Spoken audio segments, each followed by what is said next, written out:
Hey, thanks for joining me today. Today's episode, we're going to be talking about calling. One of the biggest disciplines that I see in creative entrepreneurs and the successful ones are those that pursue their calling. That sets them apart from the rest of the pack of the status quo and those entrepreneurs out there that are just aiming and hoping and trying and wishing their way through life and the process of business.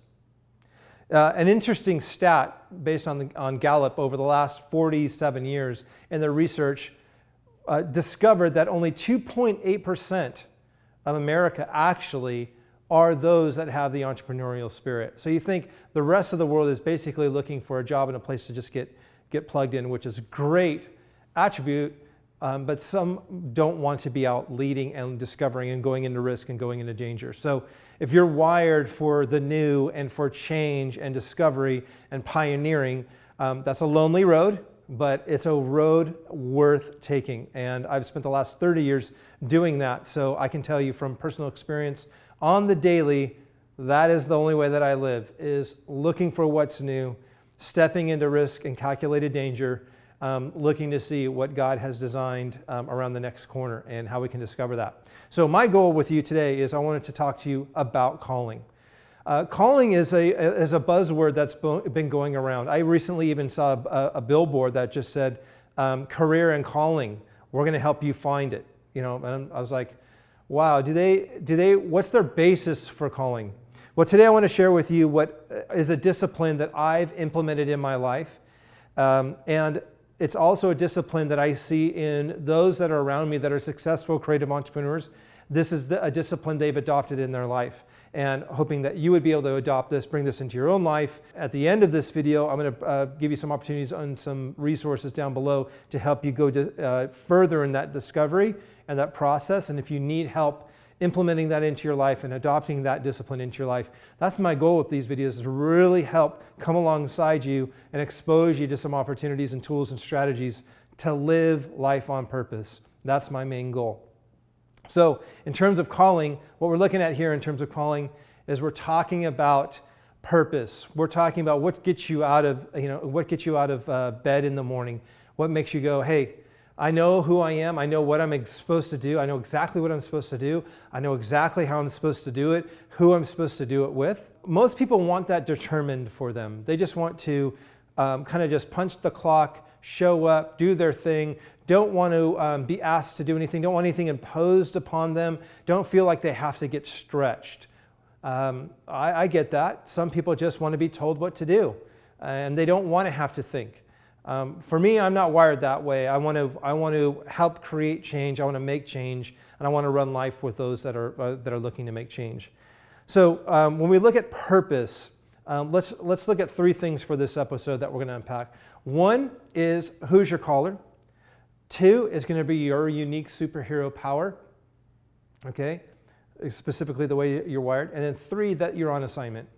So when we talk about the first thing is, who's your caller? For me, and I'm going to give you my viewpoint on this. So stay open-minded. Think about all the books that you've read and all the videos that you've watched, and just currently up to this point in your life, you've gathered all this information to have your own viewpoint and your own grid as to how you see and what you believe. So I just want you to take 1 second and kind of put that all of aside and act like you just have a clear hard drive for one moment and think. Just kind of have a blank slate and a blank canvas today and get this download. I believe if you want to discover your calling, you have to first discover who is calling, who's your caller. And so I had to realize, I had to look at my source of where I was finding my calling. My calling is not found, although for a while it was found in success. For a while it was found in prestige. For a while it was found in power, in terms of how great can I become in terms of a provider for my family? How great can I become in business? How can I, yes, help change the world? But what I started to build were little false idols that were running me in terms of how I felt about myself.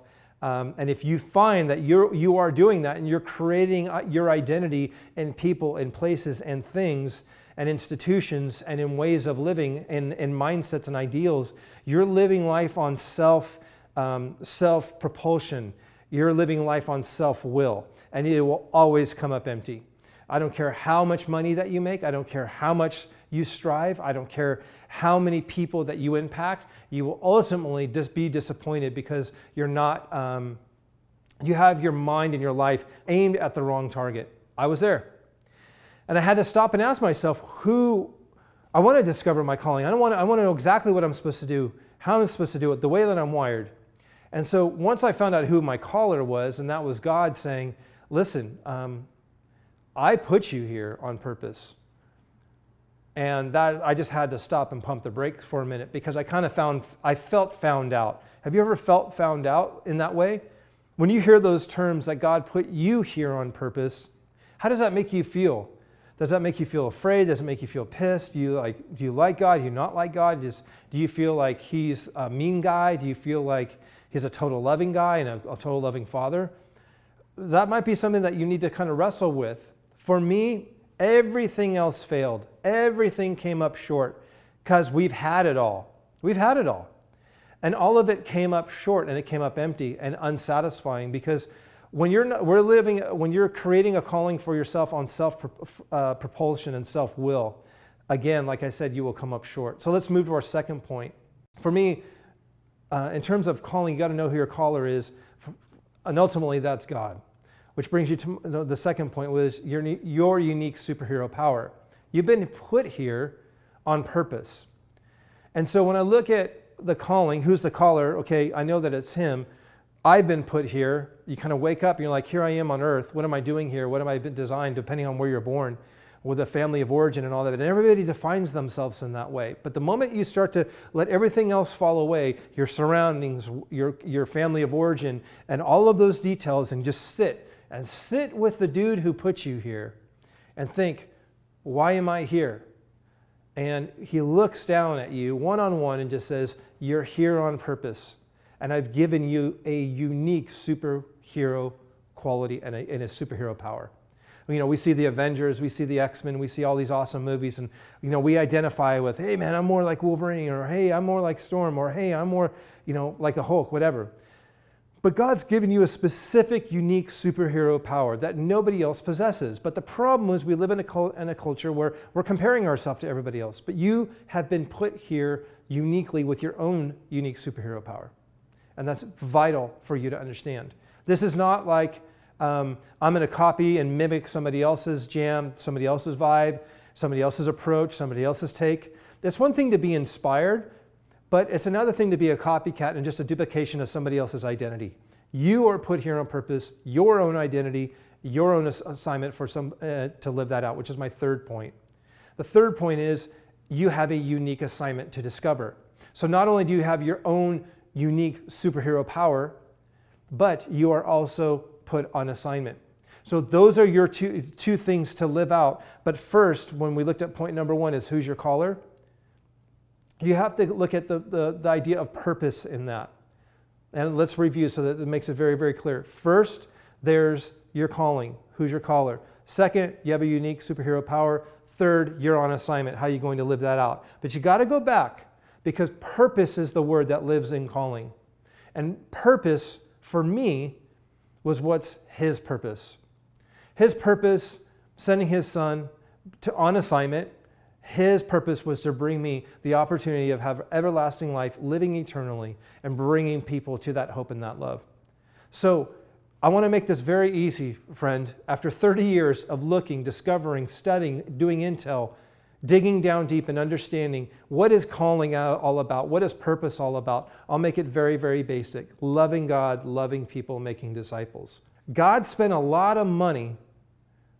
I should put it this way. God spent a tremendous amount on you and on me and on each one of us.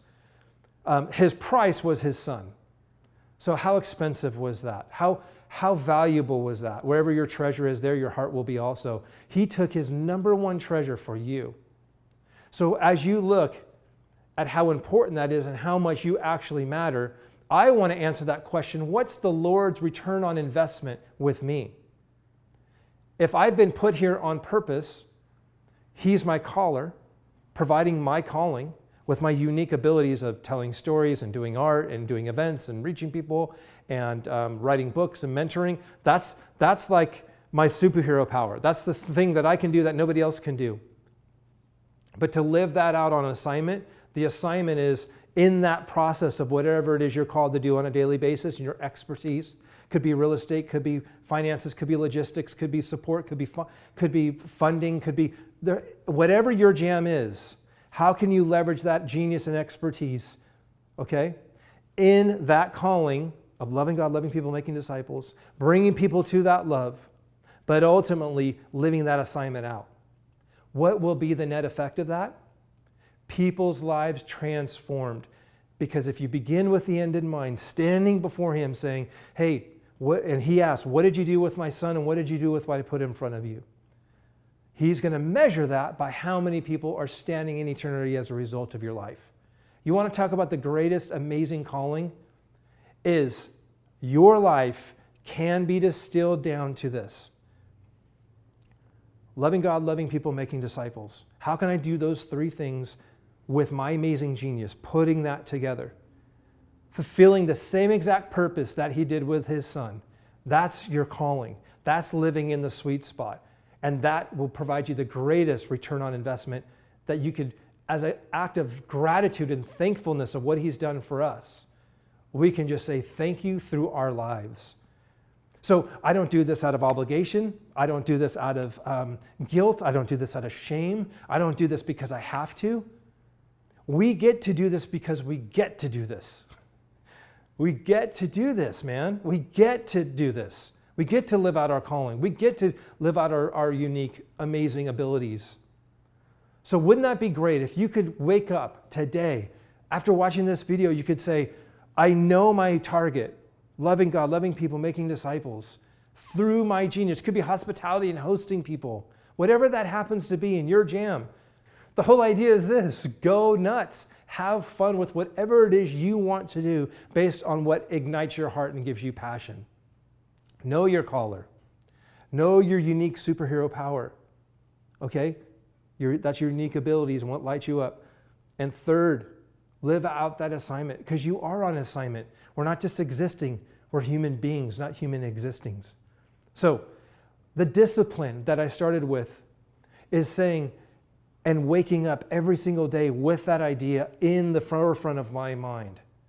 Am I living in my calling? And if I'm not, can I discipline myself to get into that frame of mind of deducing initiatives in my life, things that are taking up my energy, things that are taking up my time, things that are costing me too much money, that I'm literally living what I make, where I have to stay on the hamster wheel to support a lifestyle that is keeping me from my calling.